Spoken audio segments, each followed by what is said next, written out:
Я обов'язково дам відповідь на це питання, але розпочати я хочу з іншого. Що сьогодні найгірша новина, яка є, і гірша, якої я не знаю, це те, що ми з вами, як народ, як країна, втрачаємо Шустер Лайф. Ми втрачаємо, можливо, єдину площадку зараз в країні, яка не залежить від жодного олігарха, яка абсолютно не реагує на кнут влади.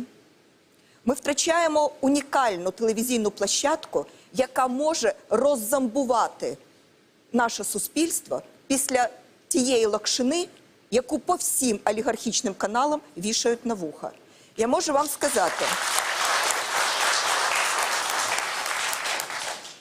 вам сказати, що тільки завдячуючи тому, що за останні, як мінімум, 15 років у нас завжди був хоч один канал, який говорив правду, ми з вами здатні мінятися були, ми з вами здатні були йти вперед і перемагати. Подивіться, сьогодні 80 і більше відсотків росіян вважають, що анексія Криму – це правильно, що вбивати українців на нашій землі – це правильно, і що взагалі це дуже добре, коли Росія розширює свої кордони. Як ви думаєте, вони що, канібали чи людожери? Їм просто щодня промивають мізки так, що люди просто втратили межу, де добро, де зло, де правда, де неправда, де сьогодні є добро, а де є вбивство. І я хочу вам сказати, що якщо ми з вами як народ, як українці, не здатні будемо захистити Савіка Шустера, не здатні будемо захистити свободу слова, ми не здатні будемо захистити своє життя. Тому що ми ніколи не зрозуміємо, де є правда, який діагноз і як нам, як народу, діяти. І не тільки Савік Шустер сьогодні в такій біді, і треба захищати нам, тому що ми захищаємо не його, ми захищаємо своє з вами життя. Але і інші канали, які останній час намагалися казати хоч слово правди.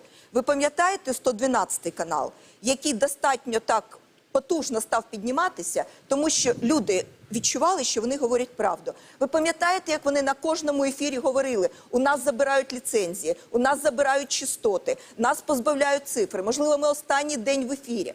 Ви пам'ятаєте той крик, який стояв? І що в підсумку їх добили? Добили до того, що сьогодні реально менеджментом почав управляти президент і його оточення. І якщо ви подивитесь, я, наприклад, не можу в прайм-тайм вечірній вийти вже 3 місяці. 3 місяці не пускають на вечірні канали 112-го, тому що у них пряма заборона. І на інших політиків, які можуть казати правду. Там тільки політологи, там тільки політики, депутати ті, які говорять в унісон з тим, що говорить президент. І по 30 хвилин прямі промови президента. Сьогодні я не проти журналістів це говорю. Журналісти на 112-му каналі залишилися сильні, віддані правді, але їх зламали в бараній рог менеджмент. І сьогодні вони нав'язують цю політику. Включіть News One. Один теж з останніх каналів, який намагається говорити правду.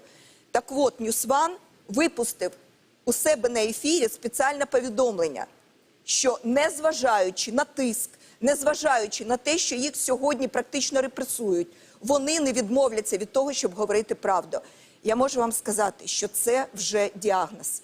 А коли треба приховувати правду? Коли треба ламати через коліна вільні засоби масової інформації? Коли треба порушувати кримінальні справи проти пана Савіка і викидати його за межі України? Коли? Коли є що приховувати.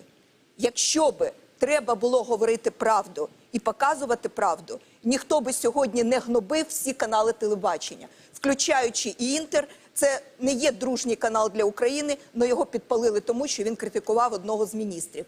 І так не можна жити в країні. І сьогодні я дякую, Савік, що ви тримаєтеся. Я думаю, що зараз залишки малого і середнього бізнесу, підприємці почули вас, що ви згортаєте свою роботу, тому що вас брутально, практично влада вигнала з усіх центральних каналів. Вас загнали в таку нішу кримінальними справами, коли ніхто, хто хоче вкласти в вас з середнього і малого підприємництва копійку, вони не вірять, що ви проіснуєте навіть місяць, і тому вони не фінансують. І я прошу зараз малий і середній бізнес, підприємців, я прошу всіх, хто може стати власне, тими помічниками сьогодні свободі слова. Підтримайте Савіка Шустера, тому що тим ви підтримуєте Україну і ви підтримуєте свободу слова. Я прошу всім згуртуватися навколо захисту цього каналу і цієї програми.